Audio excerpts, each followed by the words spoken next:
Hello, and welcome back to Bedtime Stories with Vice Vice Baby, where we will continue Grimm's fairy tales.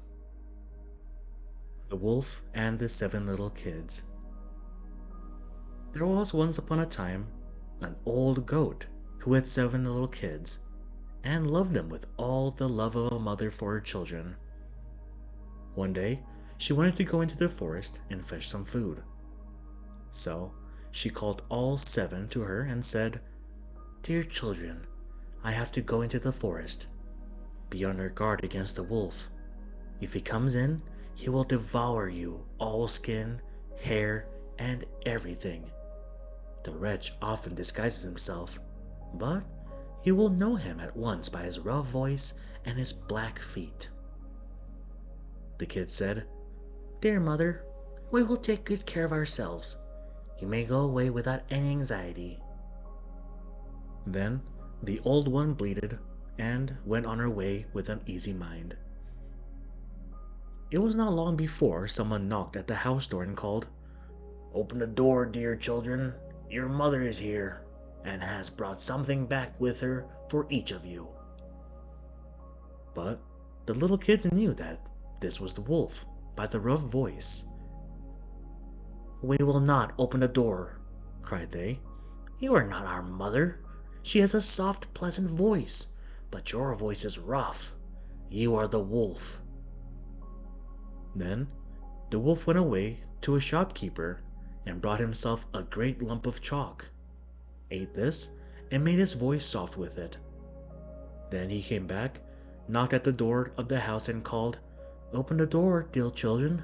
Your mother is here and brought something back with her for each of you." But the wolf had laid his black paws against the window, and the children saw them and cried, "We will not open the door. Our mother has not black feet like you. You are the wolf." Then the wolf ran to a baker and said, "I've hurt my feet. Rub some dough over them for me." And when the baker had rubbed his feet over, he ran to the miller and said, "Strew some white meal over my feet for me." The miller thought to himself, "The wolf wants to deceive someone," and refused. But the wolf said, "If you will not do it, I will devour you." Then the miller was afraid and made his paws white for him. Truly, this is the way of mankind. So now the wretch went for the third time to the house door, knocked at it, and said, "Open the door for me, children. Your dear little mother has come home and has brought every one of you something back from the forest with her." The little kids cried, "First show us your paws, that we may know if you're our dear little mother." Then he put his paws in through the window, and when the kids saw that they were white, they believed that all he said was true and opened the door. But who should come in but the wolf? They were terrified and wanted to hide themselves. One sprang under the table, the second into the bed, the third into the stove, the fourth into the kitchen, the fifth into the cupboard, the sixth under the washing bowl, and the seventh into the clock case. But the wolf found them all and used no great ceremony. One after the other, he swallowed them down his throat. The youngest, who was in the clock case, was the only one he did not find. When the wolf had satisfied his appetite, he took himself off and laid himself down under a tree in the green meadow outside and began to sleep. Soon afterwards, the old goat came home again from the forest. Oh, what a sight she saw there! The house door stood wide open, the table, chairs, and the benches were thrown down, the washing bowl lay broken into pieces, and the quilts and pillows were pulled off the bed. She sought her children, but they were nowhere to be found. She called them one after another by name, but no one answered. At last, when she came to the youngest, a soft voice cried, "Dear mother, I'm in the clock case." She took the kid out, and it told her that the wolf had come and had eaten all the others. Then You may imagine how she wept over her poor children.